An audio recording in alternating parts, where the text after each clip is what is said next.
curso, nós vamos omitir o protocolo, o resumo, para poder avançar. Nós estamos numa introdução até chegar no nosso tema específico, que é o Tratado das Virtudes. Nós vimos na aula passada, tivemos uma visão geral do curso das quartas-feiras, a história do nosso curso. Vimos como este curso é, de certo modo, a continuação do curso anterior, que foi uma introdução a São Tomás de Aquino. E vimos o programa do curso deste semestre.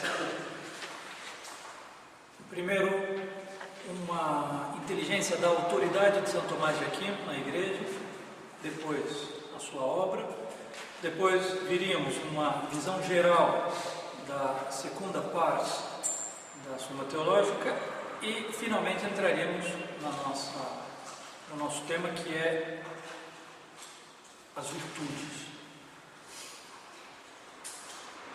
E nós vimos na aula passada, começamos a ver a autoridade de São Tomás, e nós começamos por ver a oposição terrível que foi feita a São Tomás, o enfrentamento por parte dos teólogos tradicionais, agostinianos, contra o movimento aristotélico. E como São Tomás se mistura a figura de São Tomás com Sigério de Brabante, uma primeira condenação de 1270, que São Tomás consegue não estar involucrado, se diz. E finalmente, depois da morte de São Tomás morre em 1274, 3 anos depois, exatamente, o bispo Tempier, num atropelo de documento, propõe uma lista de teses, entre as quais várias de São Tomás são condenadas, em 1277. E esse ato desata a tensão das forças que constituía esse momento histórico difícil. Nós estávamos no ponto mais alto, no cume da Idade Média. Certamente nós podemos encontrar depois, nesse movimento de descenso, a genealogia de vários erros, pensamentos. Eu posso encontrar bastante para trás chegou o Fusca.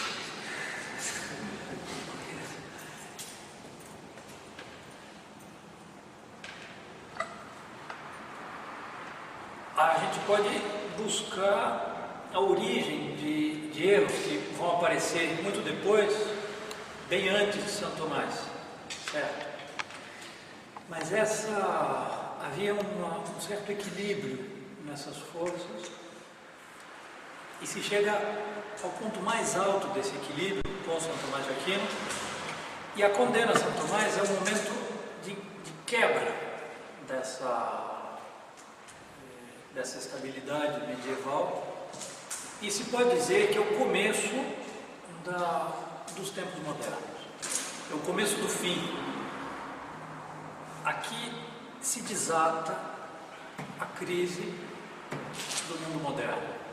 Aqui nasce o Renascimento e o nosso lamentável tempo moderno. Nós vemos um pouco a influência enorme dessa condenação. Vamos tentar hoje dar uma olhada na reação dos discípulos, dos tomistas, do pensamento correto na época, e especialmente vamos tentar seguir hoje e na aula que vem a atitude dos papas frente a essa crise.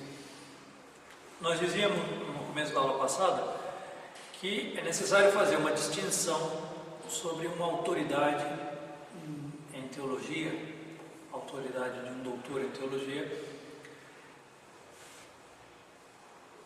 Eu posso falar do objeto em si a ser considerado, né, e podíamos chamar a autoridade científica de um doutor, e entrar na discussão sobre um ponto concreto que ele estuda e considera. E eu posso falar da autoridade canônica, a autoridade que a Igreja o investe. E nós dissemos que São Tomás de Aquino é o ponto mais alto dessas duas autoridades. Certamente que estão conexas, nós dizíamos isso, mas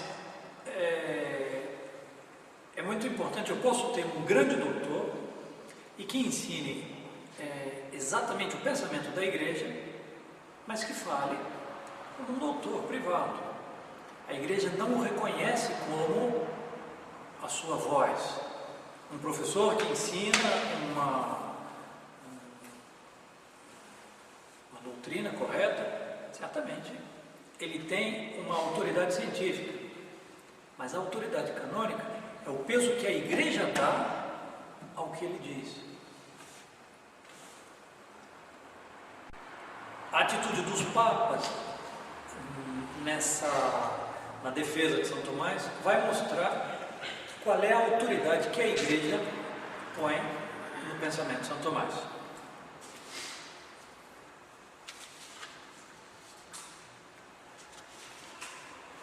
Nós falamos dos franciscanos, como os franciscanos entraram nesse movimento contra São Tomás, mas de certo modo foi mais grave a atitude dos dominicanos. Eu sigo nos meus, nesses, como é que se diz apuntes em português? As minhas anotações, eu sigo a biografia que o padre Ramírez, um dominicano eminente teólogo espanhol, faz na Suma Teológica, publicada pela BAC. BAC é uma editora espanhola importante de livros católicos. A Suma Teológica da BAC foi uma edição muito importante no mundo católico das obras de São Tomás, e a introdução, cada grande tratado tem um teólogo que escreve a introduçãozinha daquele, antes do texto de São Tomás, uma introdução, e a introdução geral de todo o livro é feita por esse padre Ramírez. Ele escreve uma biografia de São Tomás, que é os passos da atitude dos papas frente a São Tomás, e é esse que eu sigo. E ele defende a ordem dos dominicanos e fala como se os dominicanos tivessem sido absolutamente tomistas e uma grande defesa, e que eles tivessem enfrentado essa onda de antitomista. Não é certo, não é certo, não. Todos os dados que ele põe são verdadeiros, mas se a gente consegue ler nas entrelinhas, a gente percebe que há na ordem dominicana uma resistência enorme contra São Tomás, e que os papas vão especialmente tentando curar na ordem dominicana a condenação do bispo Tempier teve consequências assim, incalculáveis.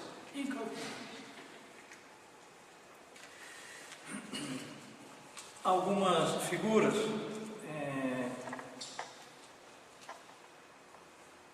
Godofredo de Fontaine, um teólogo importante da época, dizia que o ato de Tempier devia corrigir-se porque condenava proposições entre si contraditórias.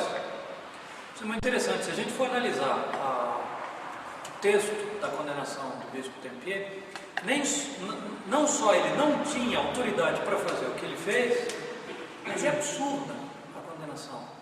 É um atropelo contra toda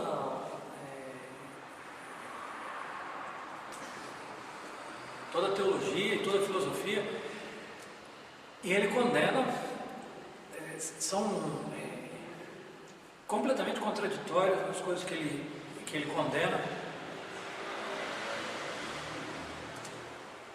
O padre Ramírez traz aqui vários contemporâneos que fazem grandes elogios a Santo Tomás diante dessa oposição geral.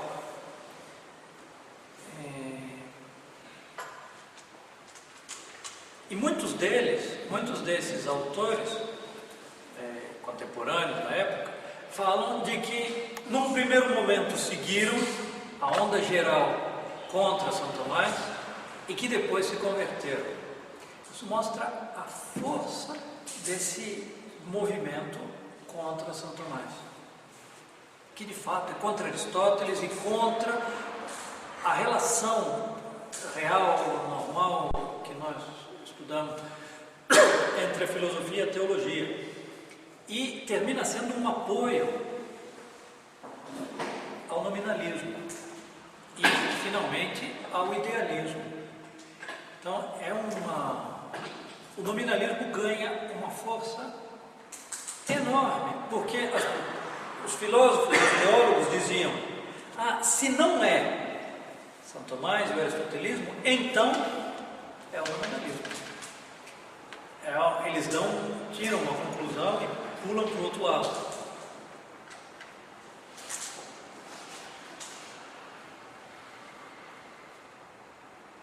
Santiago Capote de Viterbo dizia em Paris que quanto mais forte era a luta antitomista, ele dizia: se os dominicanos quisessem, eles somente possuiriam a sabedoria, pois os demais seriam todos. Ele não é dominicano, então ele diz: os dominicanos, se quisessem, podiam esconder a obra de São Tomás e só eles seriam sábios, e nós todos seríamos idiotas por não ter as obras de Frei Tomás. Bartolomé de Capua, protonotário do reino de Sicília, aspas: creio sinceramente diante de Deus que nosso Salvador e Mestre da verdade enviou em primeiro lugar para iluminar o mundo e a sua igreja o apóstolo São Paulo. Depois enviou a Santo Agostinho e em nossos tempos a Frei Tomás, a quem não sucederá outro de igual magnitude até o fim do mundo. É muito exata essa consideração, muito exata.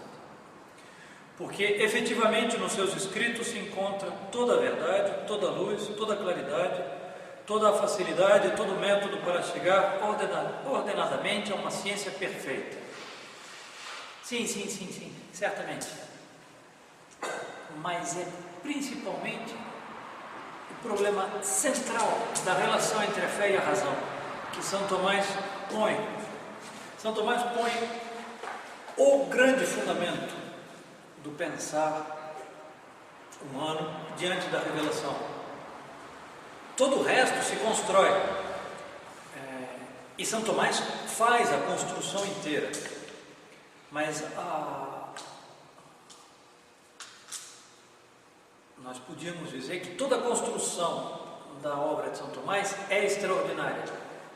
Mas o grande dom de Deus feito a nós por São Tomás é essa pedra fundamental sobre a qual repousa a sua teologia. A gente tem outros grandes teólogos medievais que têm edifícios grandiosos também, mas que não têm uma pedra fundamental tão firme como a de São Tomás. É isso que eu quero sublinhar.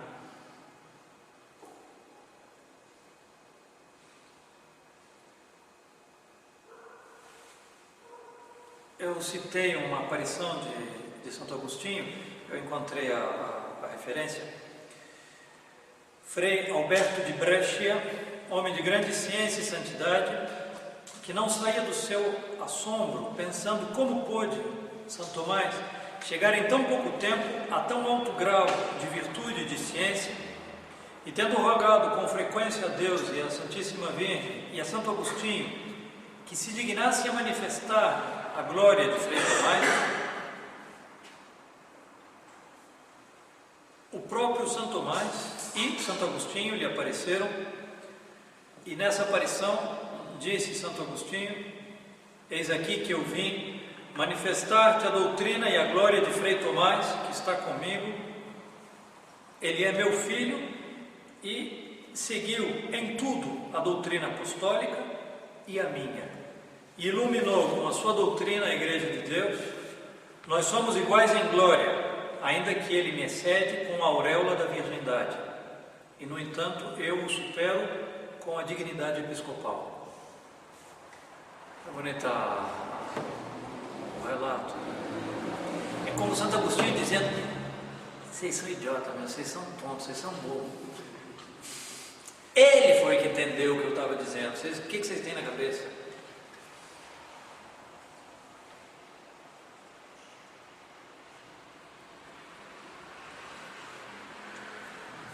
Aqui,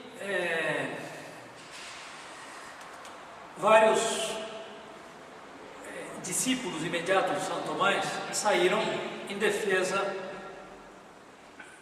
de São Tomás e se lançaram especialmente contra aquela obra dos franciscanos de Guilherme de Lamar, Correção contra Frei Tomás. Só o título já me dá volta ao estômago, assim, já me...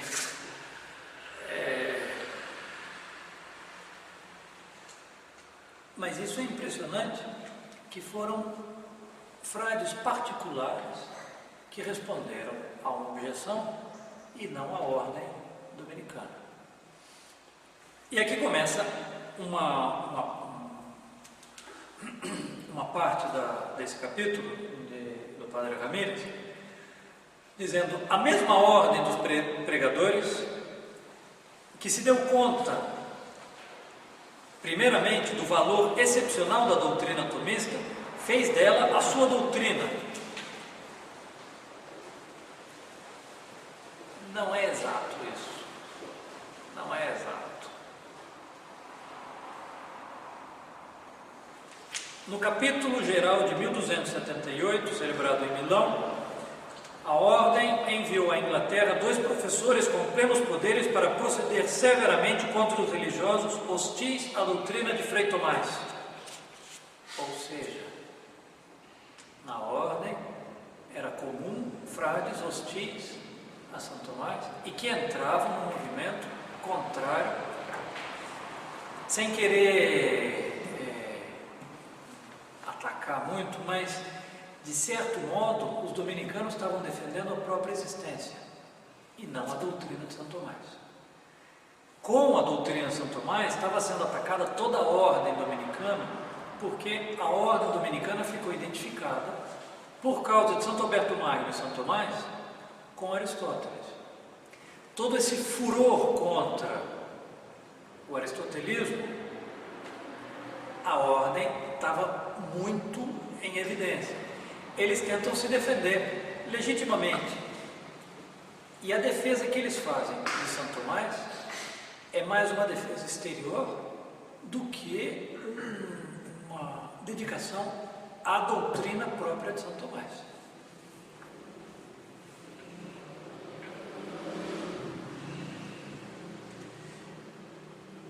No capítulo geral de Paris, de 1279, se ordena que se castigue severamente os que se atrevam a falar, aspas, de São Tomás, de Frei Tomás ou dos seus escritos irreverentemente e indecentemente, por ser uma coisa que de nenhum modo pode tolerar-se. Ou seja, em Paris, na Universidade de Paris, o centro intelectual do mundo, os frades dominicanos, que assistiam às aulas de São Tomás há pouco tempo antes, falavam irreverentemente dos seus escritos e dele, e a ordem diz: isso não é possível. Pois é, O que a ordem está dizendo é: preste atenção, vocês estão dando um tiro no pé. Mas não é uma defesa da própria doutrina de Santo Tomás. O mesmo se repete em Paris, em 1286, acrescentando este mandato, abre aspas, impomos terminantemente e mandamos que todos os irmãos, segundo o seu saber e poder, procurem promover, ou ao menos, segundo se opina, defender a doutrina do venerável mestre Frei Tomás de Aquino, de grata memória. Não ataquem e defendam a figura de Frei Tomás e digam que é uma doutrina admissível. Ah, não, peraí. Não. O capítulo de Colônia, de 1309, dispôs: queremos e mandamos terminantemente a todos os leitores e subleitores que leiam e determinem, segundo a doutrina do venerável doutor Frei Tomás de Aquino, que informem na mesma aos seus alunos e que os estudantes se apliquem a ela com diligência. Esse aqui é um pouco mais próximo. Aqui a gente começa a ver já outra coisa do que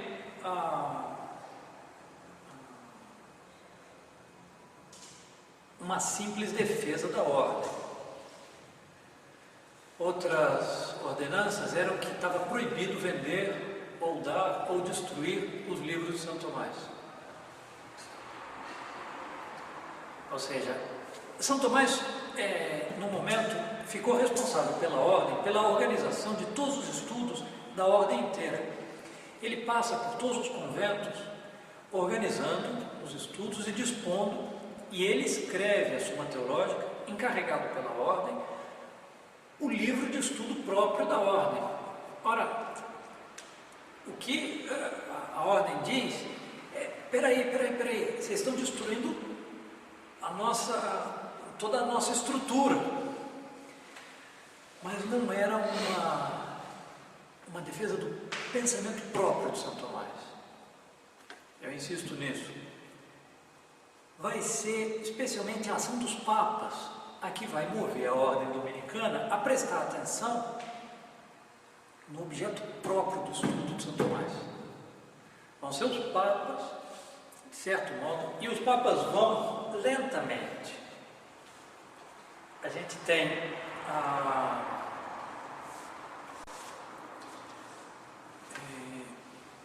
o primeiro grande ato eu pulo aqui várias outras citações de defesas de São Tomás.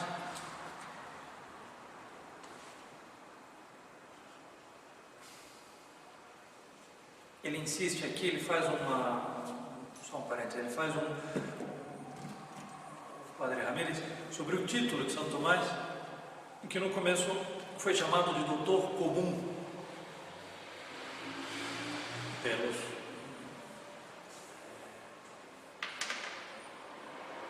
pela Universidade de Paris, mas os opositores de São Tomás começaram a usar esse título para dizer: realmente é muito comum a doutrina dele, é uma coisa sem importância. O título de doutor comum queria significar doutor universal. Doutor é quase o mesmo título de católico, ou seja, cuja doutrina deve ser comum a todos os teólogos.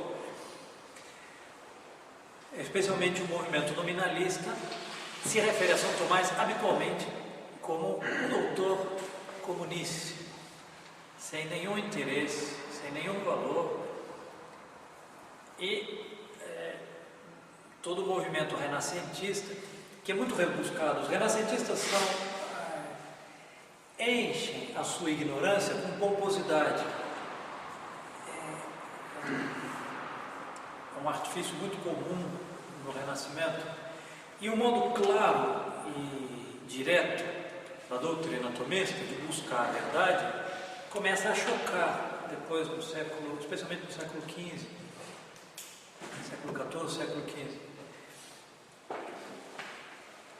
E os tomistas passam a chamar São Tomás de doutor angélico em vez de doutor comum, para evitar essa irreverência por parte dos nominalistas. Um parênteses dentro do parênteses. São Tomás é chamado doutor angélico por duas razões, três razões. Pelo Tratado dos Anjos, que ele escreve na Suma Teológica, que é um dos tratados mais profundos e completos sobre os anjos jamais escritos. A segunda razão é pela agudeza de inteligência de São Tomás e, em terceiro lugar, pelo dom particular que ele teve da virtude da pureza, da virtude da castidade. Então ele é chamado angélico por essas três razões. Bom, entramos então no que especificamente eu queria sublinhar, e nós vamos ver hoje, desde a canonização de São Pio X até São Pio V, até o século XVI. Começo do século XIV ao século XVI. O primeiro grande ato do magistério em defesa de São Tomás foi a canonização.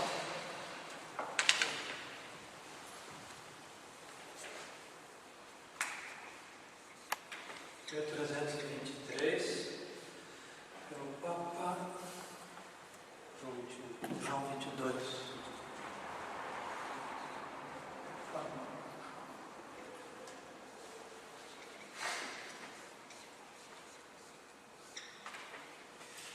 A canonização.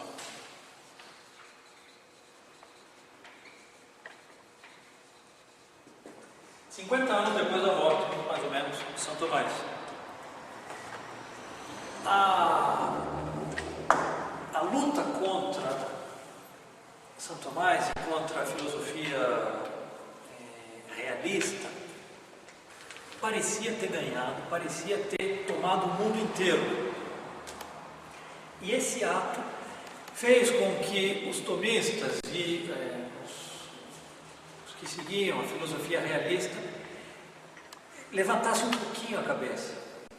Eram homens que estavam acuados, sendo atacados por todo lado e que andavam mortos de vergonha de si mesmos. E a canonização faz com que, sim, nós não somos assim tão criminosos. É curioso, quando eu era seminarista, faz bastante tempo, assim, ou antes de entrar no seminário,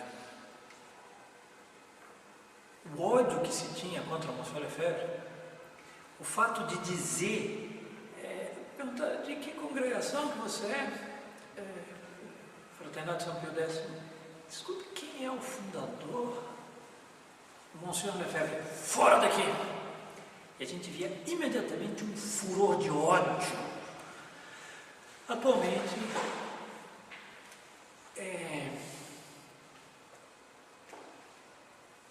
o clero atual não é o mesmo que lutou contra Monsieur Lefebvre. E como é um clero sem formação nenhuma, e para ser modernista precisa ser inteligente, nem sequer modernista eles conseguem ser, eles repetem o que receberam. Atualmente há como um cansaço desse ataque contra Monsieur Lefebvre. A doutrina é ruim, mas não há mais esse ódio. E, de certo modo, os últimos atos de Bento XVI fizeram com que fosse um pouquinho mais, as pessoas olhassem com outros olhos. É algo parecido com o que aconteceu com a canonização de São Tomás de Aquino. Foi como um momento de alívio num ataque universal contra o tomismo.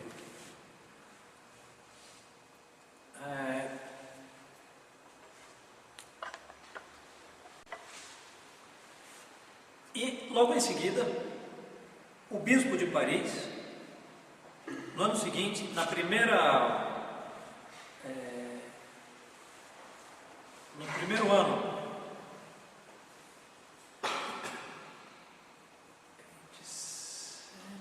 Não, desculpe.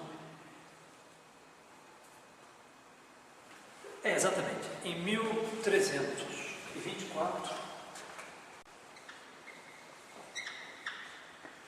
o bispo de Paris, Estevão, como é que ele chama? Bourret,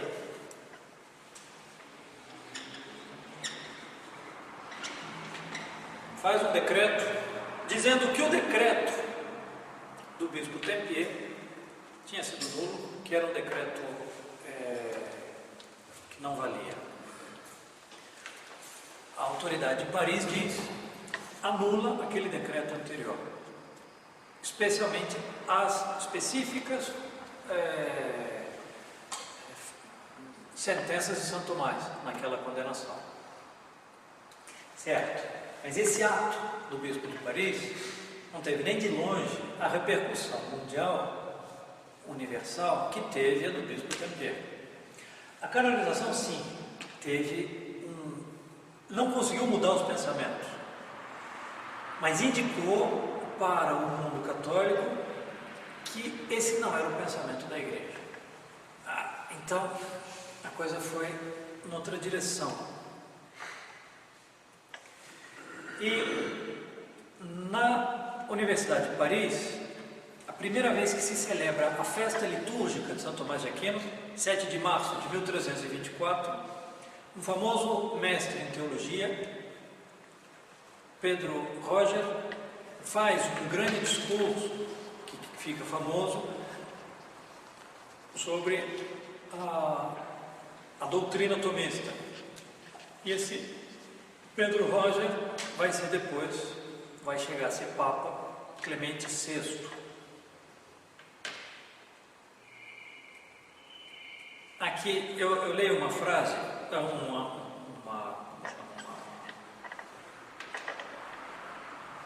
um parágrafo do Padre Ramírez, diz assim: podemos, portanto, concluir de tudo o que foi dito, que apesar da guerra encarniçada, como é que se diz?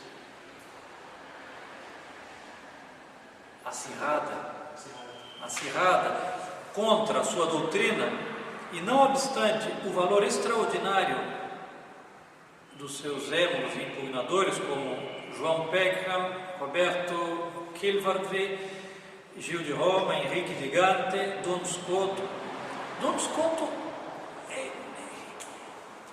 tudo que ele dizia era para desdizer São Tomás. Qualquer coisa, na suma dizia uma coisa, ele ia lá e dizia: isso aqui está errado, o certo é essa distinção, e fazia qualquer distinção. É incrível. Durando e outros tantos, a doutrina tomista, saiu mais pura e pungente desta prova, como o ouro do crisol, chegando a ser reconhecido o seu autor, especialmente pela sua canonização, como autoridade máxima em filosofia e teologia, em exegese, de todos os doutores escolásticos, inclusive do seu próprio mestre, Santo Alberto Magno. Não é tão claro assim, não é tão claro. Há uma confusão enorme nos espíritos. Há uma confusão enorme na ordem religiosa, uma confusão enorme nas universidades católicas. O que acontece é uma progressiva... O pensamento tomista consegue se desenvolver e sobreviver a esse ataque, e a visão do mundo intelectual começa primeiro de dizer que é inadmissível, começa a dizer sim, é alguma coisa que pode ser tolerada, e finalmente diz: não, está bem, é um pensamento católico, admitimos que seja católico. São passos, especialmente a ação dos papas, a que vai indicar que este é o pensamento da Igreja. Mas a ação dos papas também vai sendo gradual.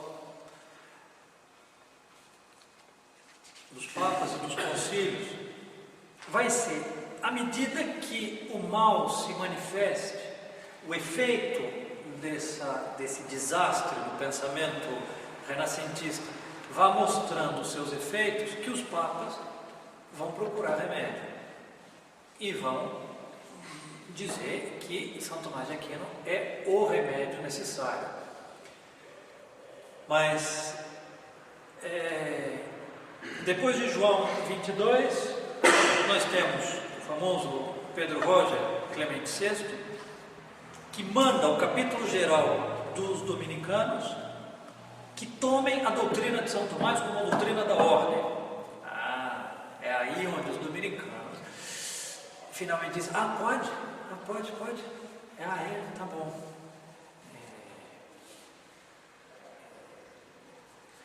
É raro ver que um dominicano reconheça isso cá entre nós. É muito raro. Depois, o Beato Urbano XV, outro Papa, seguinte, que faz um grande elogio e manda recuperar o corpo de São Tomás, que estava enterrado na abadia de Fossa Nova, dos cistercienses, e ser levado a Tolosa para a igreja dos dominicanos.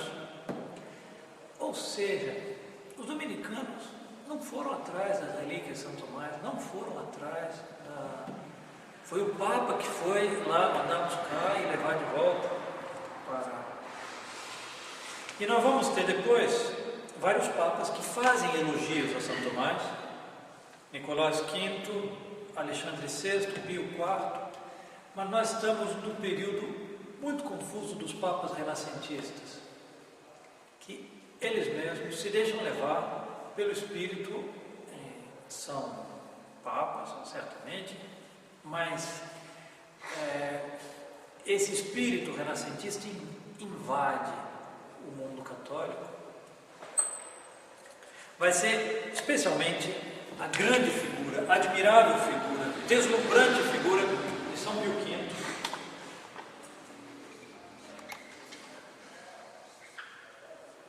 Papa dominicano, grande teólogo, grande pensador, homem valente sobre todos, que faz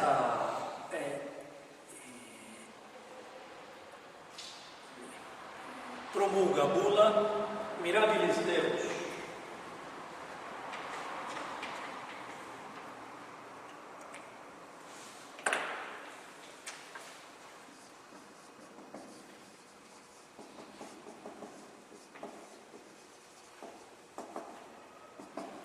Nós estamos em 1567,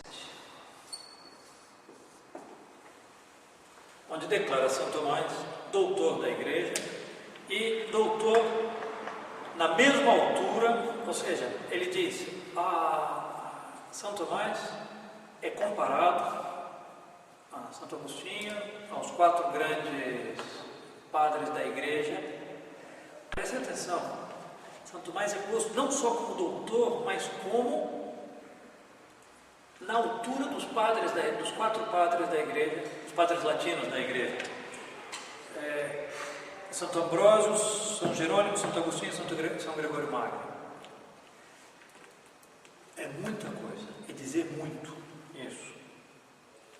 E nós temos logo em seguida outro fato de primeira importância na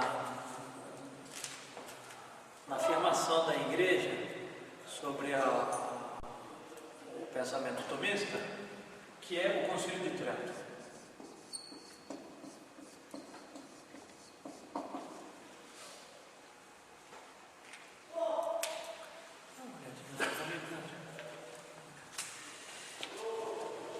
E aqui é São Pio V que faz a primeira edição das obras completas de São Tomás de Aquino. Preste atenção, 1567 é a primeira edição das obras completas. Não pode ser. Isso é uma coisa surpreendente. A gente vai ter 2 séculos e meio para que as obras de São Tomás de Aquino sejam publicadas como obras completas.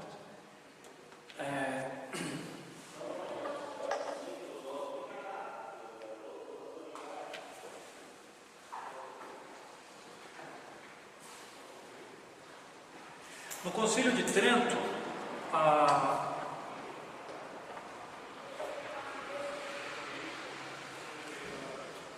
se coloca sobre o altar de Trento a Sagrada Escritura e a Suma Teológica, como um sinal de que a Igreja faz sua a doutrina teológica de São Tomás de Aquino. Nós vamos deixar aqui porque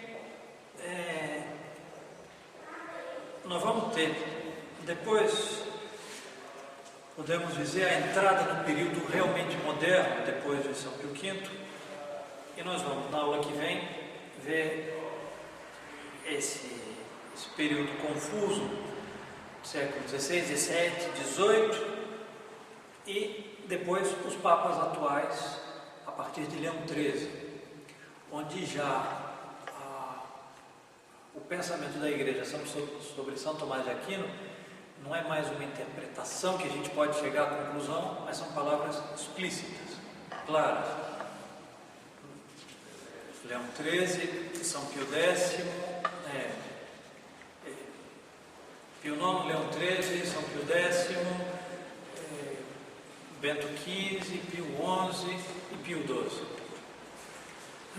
E depois, um breve parênteses para falar sobre a posição dos papas atuais, os papas liberais, frente a São Tomás de Aquino, que parece que a gente volta à condenação do bispo Tempier. A gente está numa situação, mas vamos com calma, na aula que vem a gente entra nessas considerações. Vocês têm alguma pergunta? Uma pergunta. Juliano, uma pergunta. As perguntas são ocasião para poder tomar. Fico o tempo todo assim, eu copo aqui, eu fico vontade de tomar e não posso. Eu fico esperando as perguntas para poder tomar.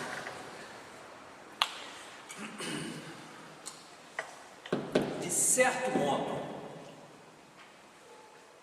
o mundo, a crise moderna chegou, a gravidade que chegou, porque a ação dos papas em defender e propor a São Tomás de Aquino foi muito lenta. A gente pode procurar depois quais são as razões dessa lentidão dos papas, e a primeira delas é que eles não percebem a gravidade da crise que começa. Para nós é muito fácil ver as consequências disso estando já no final. Para eles era muito difícil, era só uma flecha apontando para baixo. Ninguém podia imaginar, ou podia, São Tomás imaginou e viu claramente. São Tomás viu perfeitamente todas as consequências dos erros filosóficos e teológicos, os quais ele lutou contra. Ele viu a consequência.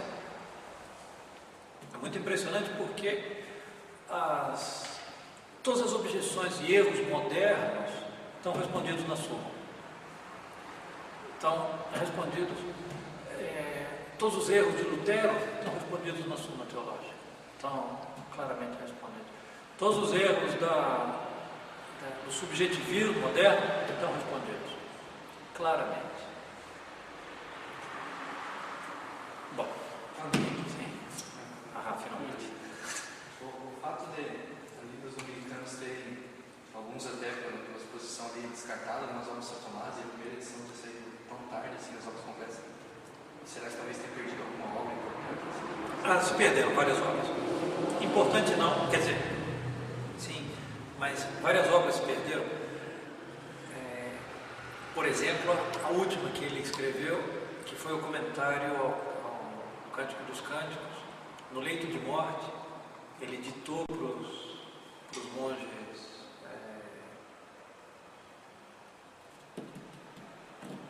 cistercienses, esse texto se perdeu, por exemplo. Mas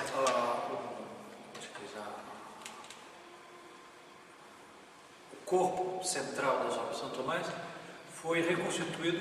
Isso foi um esforço muito grande, feito especialmente por Leão XIII, século XIX, que é um esforço de edição crítica, de comparar todas as obras feitas. É o que se chama a edição leonina. A edição piana, feita por São Pio V, tem muitas falhas, é a primeira edição, vão ter várias outras, mas a edição que chega a algo definitivo no corpo das obras de São Tomás é a de Leão XIII. Mas isso mostra, né, a